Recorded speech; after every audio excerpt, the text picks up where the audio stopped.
Board మెంబర్తో మాట్లాడే పద్ధతేనా ఇది? ముక్కు సూటిగా ఉండొచ్చు కానీ ముక్కు మీద కోపం ఉండడం మంచిది కాదు.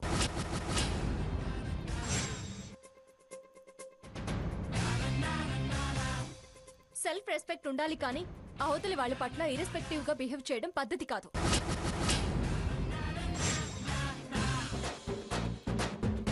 అందుకే జగన్నాథం గారు చైర్మన్ పదవి గురించి నెక్స్ట్ ఇయర్ ఆలోచిద్దామని చెప్పారు.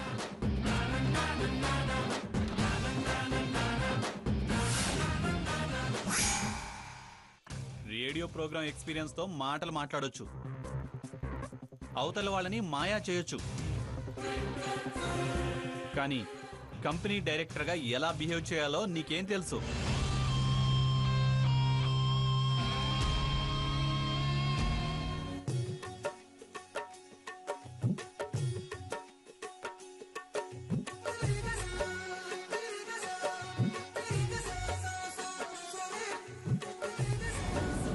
అందర్నీ వెక్కిరించడం గొప్ప అనుకోకు. గతంలో మా సాయం తీసుకున్నాం, అది మర్చిపోయి మాట్లాడదు. అప్పుడు ఏం అనుభవం ఉందని మమ్మల్ని హెల్ప్ చేయమన్నారు? ఎప్పటి సంగతో ఎందుకు? ఇప్పుడు నీకు బిజినెస్ గురించి ఏం తెలుసో చెప్పు. ఏంటి పెద్ద బిజినెస్ గురించి మీకే గొప్పగా తెలుసన్నట్టు మాట్లాడుతున్నారు? మీరేమైనా కష్టార్జితంతో కంపెనీ పెట్టారా? స్వయంగా ఎదిగి ఎండీ అయ్యారా?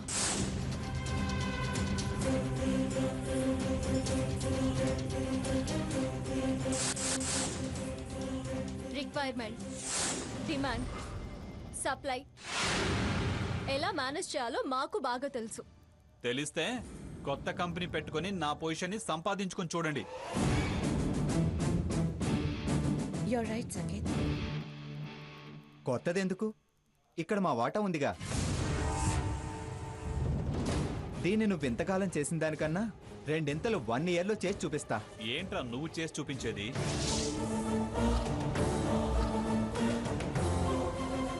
వ్యాపారం అంటే శ్రోతలు కోరిన పాటలు వేయటం కాదు. మరి నాన్నమ్మ కొంగు పట్టుకొని తిరగడమా? ఏంటే రేయ్, ఏయ్,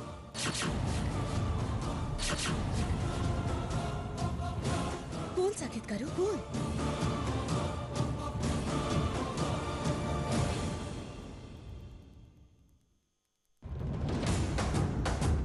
వాట్ ఈస్ దిస్? ఇదేనా బోర్డు మీటింగ్ అంటే? ఈ మాత్రానికేనా తగ్గదానివా తగినదానివా అంది? ఇలాంటి వాటికైతే మేము తగవులేండి.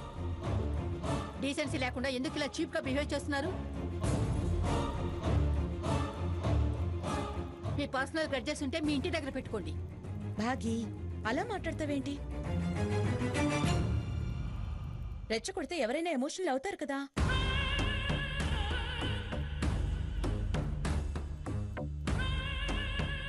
సాకేత్ గారు కూర్చోండి. కూర్చో భాగి. కూర్చోండి.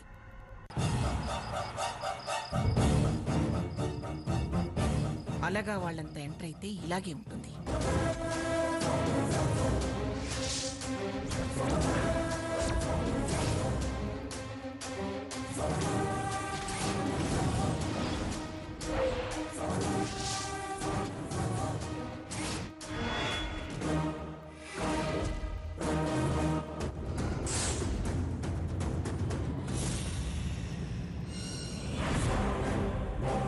ఎవరి గురించి మీరు మాట్లాడేది? కుస్తీ పట్లకు దిగేవాళ్ళని.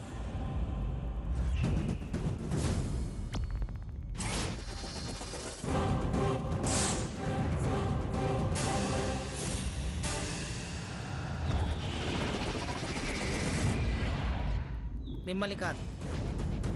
థ్యాంక్స్.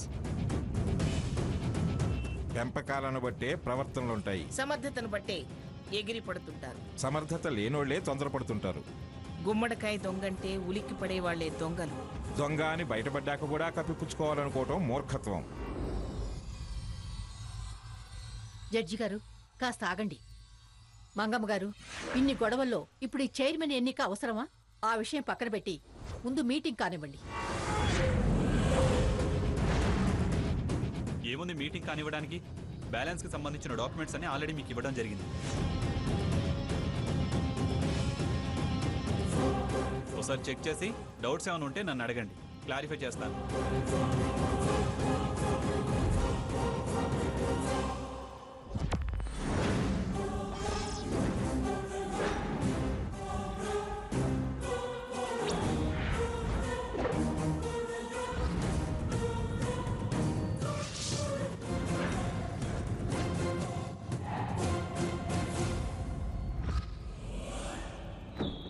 ఈ కంపెనీని అప్రతిష్ట పాలు చేయాలని చూసిన ఆ మృత్యుంజయని ఏ కారణం చేత వాటాదారునిగా ఇప్పటిదాకా కొనసాగించారు?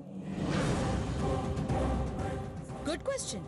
అతను ఆ కేసులోనే శిక్ష అనుభవిస్తూ జైల్లో ఉన్నందున సంప్రదించే అవకాశం కలగలేదు. సంప్రదించాల్సిన అవసరం ఏంటి? నామినీకి రిటర్న్ చేస్తే సరిపోయేది కదా. నామినీ కూడా అతని పేరునే పెట్టుకున్నాడు. అదెలా అంగీకరించారు? ఇలా చేస్తారని ఊహించలేదు. ఓకే, మరి ఇయర్ వైజ్ బ్యాడ్ డెబిట్స్ ఎందుకు పెరిగాయి?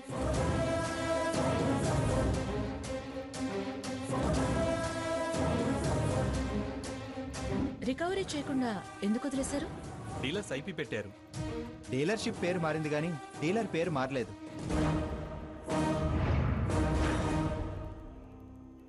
ఆ విషయం గమనించారా?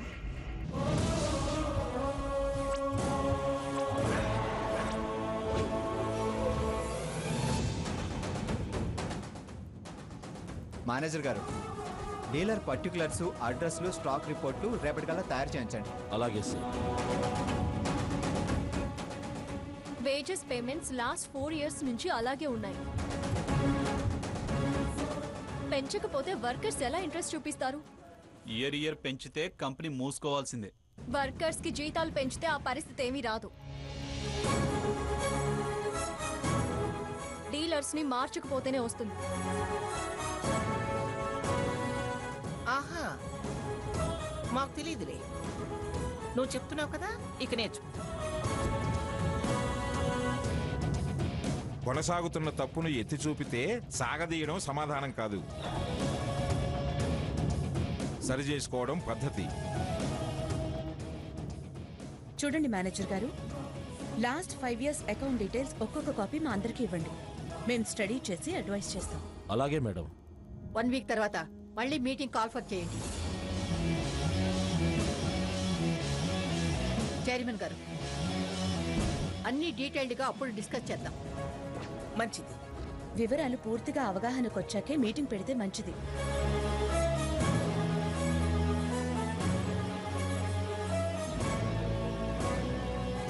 అప్పుడే మంచి రిజల్ట్స్ వచ్చేవి.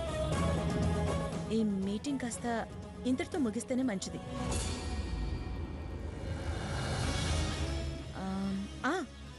బై ది వే, మేం కొత్తగా కంపెనీలో ఎంటర్ అయిన సందర్భంగా లంచ్ మేము అరేంజ్ చేసాం. రండి, అందరం భోంచేద్దాం. మీరు అరేంజ్ చేయటం ఏమిటి? యాజ్ ఫర్ ద ఫార్మాలిటీ, ఆ అరేంజ్మెంట్స్ అన్ని మేం చేసాం. రీజన్ చెప్పాంగా, మళ్ళీ ఫార్మాలిటీ అంటారేంటండి? కుదరదు, మేము రాము.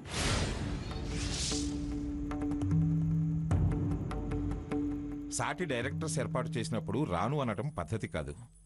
మీ లెవెల్కి సాటి కావచ్చు, మా మధ్యన పోటీ ఉంది. తింటే మీరు వెళ్ళి తినండి, నేను నా మనవడు రాము. సీత, రామా. రారా రఘురాం, రామా. తాతయ్య గారు, అమ్మమ్మ గారు రానన్నప్పుడు మనం వెళితే ఎలా? ఇది కంపెనీ వ్యవహారం, డిగ్నిఫైడ్గా బిహేవ్ చేయాలి కానీ పర్సనల్ డిఫరెన్సెస్కి ఇంపార్టెన్స్ ఇవ్వకూడదు. కాబోయే చైర్మన్వి, నీకెందుకు ఇవన్నీ? లే.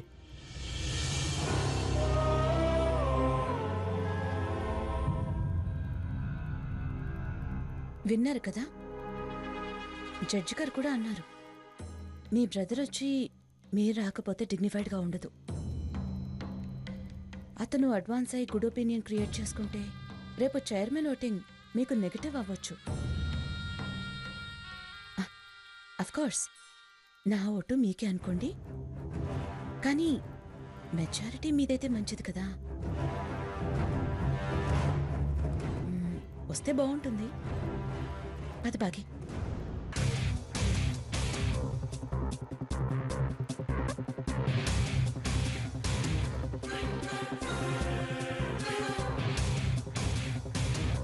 ఏమిట్రా అదంటుంది? రావడం మంచిదంటోంది. వెళ్తావా? తను చెప్పిన దాని ప్రకారం వెళ్ళడమే మంచిదేమో అనిపిస్తోంది. చైర్మన్ కావాలంటే కలుపుకోవడం మంచిదేగా.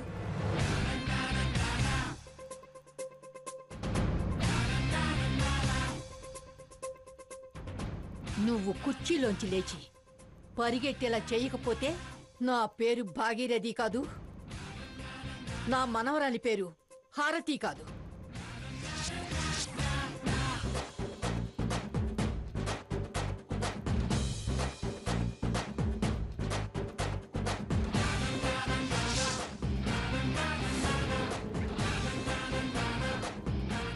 చూశారా మహిళారత్నం గారు? ఇలా ఎంటర్ అయ్యామో లేదో ఎలా నీ మాటకి విలువ లేకుండా చేశావు? మెజారిటీ ఏకగ్రీవం అన్నావు, కానీ ఒంటరిగా మిగిలావు. ఇన్నాళ్ళు మీ గీత దాటని సాకే ఇవాళ గది దాటి బయటకొచ్చి నా మనవరాలి మాటకి విలువిచ్చాడు. మమ్మల్ని కాదనుకుంటే నువ్వు వద్దనుకునే ఆ మనవణ్ణి నీ స్థానంలో కూర్చోబెట్టాల్సొస్తుంది. వచ్చి మర్యాద దక్కించుకుంటావో వద్దనుకొని మద్దతు పోగొట్టుకుంటావో నీ ఇష్టం. ఏమిటి బెదిరిస్తున్నావా? అవును, బెదిరింపే. అంతగా వస్తే నేనే చైర్మన్ గా కంటిన్యూ అవుతాను. దానికైనా మా సపోర్ట్ అవసరం. ఇటు అనుకున్న మీ మనవడు అటవుతాడు, అటే కాదు మావాడవుతాడు. అప్పుడేం చేస్తారు? మమ్మల్ని సాధించాలని మీరు మీదనుకున్న దాన్ని పోగొట్టుకోకండి. భాగీరథి బెదిరించి గెలవలేరు. గెలుపు కనిపిస్తున్నా చూడకపోవటం తెలివిగల వాళ్ళు చేసే పని కాదు. ఒక్కసారి ఆలోచించుకోండి.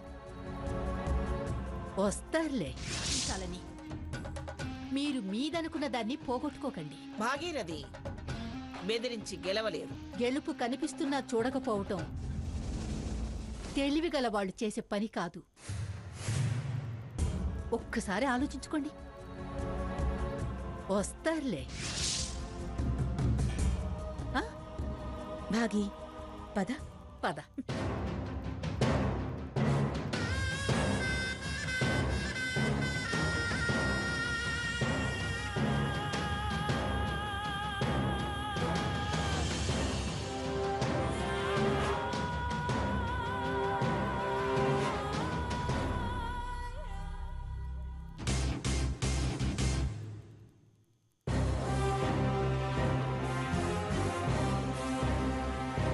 ఒంటరిగా మిగలటం అంటే ఓడిపోయిందానివే అవుతావు.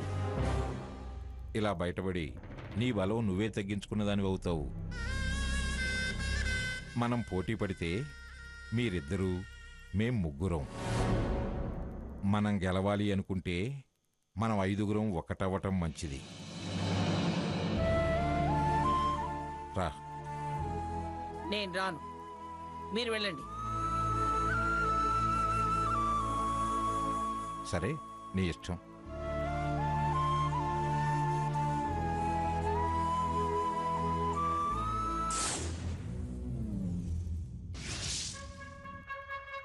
నీది అనుకున్నదేది నీది కాకుండా చేస్తాం.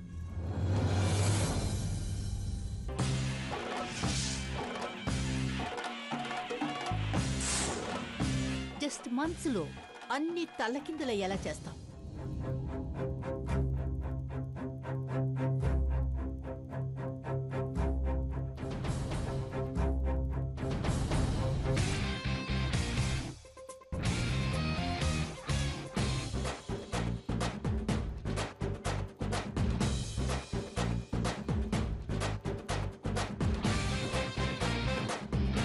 చైర్మన్ గారు వచ్చేస్తున్నారు.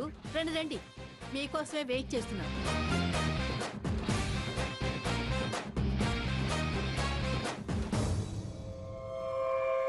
వస్తావు, రాక తప్పదు. చేయి జారిపోతాడన్న భయం తప్పిస్తుంది. అది జరగని పని. నిన్ను కాదని వచ్చాడంటే సగం మావాడైనట్టే. ఇంకా జరగని పనేమిటి?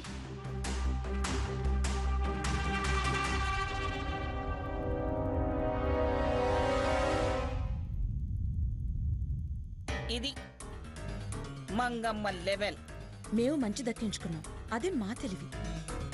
అలా అనుకుని తృప్తి పడాల్సిందే.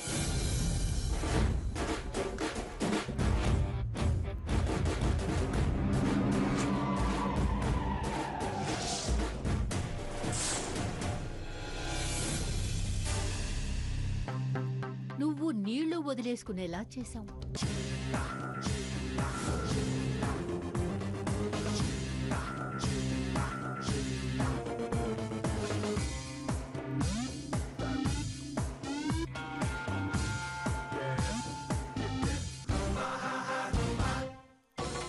వెజ్ ఇష్టమా, నాన్ వెజ్ ఇష్టమా? ఏది టేస్ట్గా ఉంటే అదే. చాలా డెవలప్ అయ్యారు. ఇందులో డెవలప్ అవడం ఏముంది? ఆహా, ఇంకా గ్రానీనే ఇష్టమని అంటారేమో అనుకున్నాను.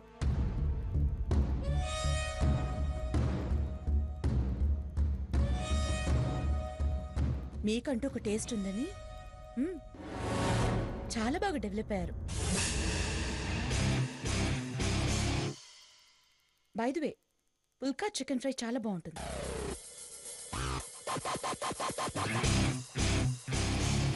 ఏమిటించమంటారు? మీరు ఆతిథ్యం ఇచ్చేవాళ్ళ సర్వర్లా? త్వరలోనే అర్థమయ్యేలా చేస్తాం. అప్పుడు ఈ ప్రశ్నకు అవకాశం ఉండదు.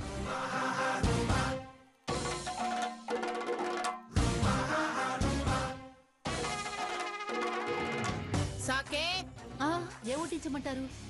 మీరు ఆతిథ్యం ఇచ్చేవాళ్ళ సర్వర్లా? త్వరలోనే అర్థమయ్యేలా చేస్తాం. అప్పుడు ఈ ప్రశ్నకు అవకాశం ఉండదు.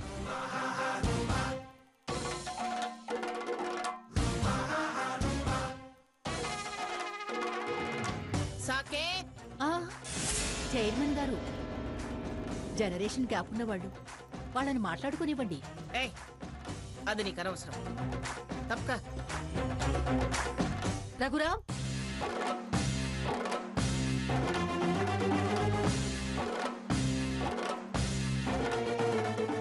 రఘురామ్, చాలా కామ్గా కనిపిస్తావు గాని నీలో కాన్ఫిడెన్స్ లెవెల్స్ చాలా గొప్పగా ఉన్నాయి. నీ మాటలు అవి స్పష్టంగా కనిపిస్తున్నాయి. సీత, నీ గురించి విన్నవి ఇవాళ నిజం చేశాయి.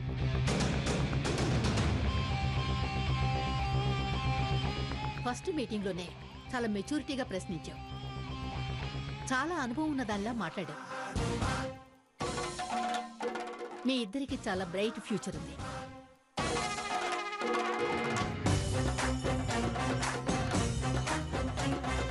పొజిషన్ సాధించాలంటే మీలా అగ్రెసివ్ గా ఉండాలి.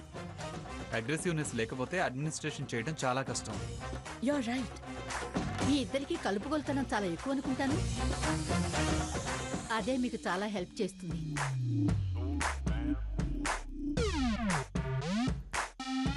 ఫ్రెండ్లీ నేచర్ ఉన్నవాళ్లే పబ్లిక్ రిలేషన్ మెయింటైన్ చేయగలరు.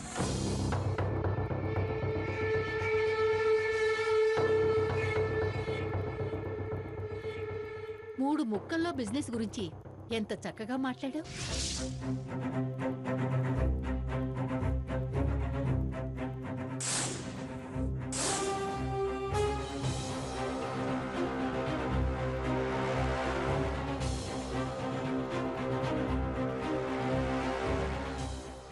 సాకే, ఏంటి మీ గ్రానీకి అన్నం తినిపించాలా? నో, అదేం కాదు. గ్రానీ ఎందుకు ఇన్కన్వీనియంట్ గా ఫీల్ అవుతోంది.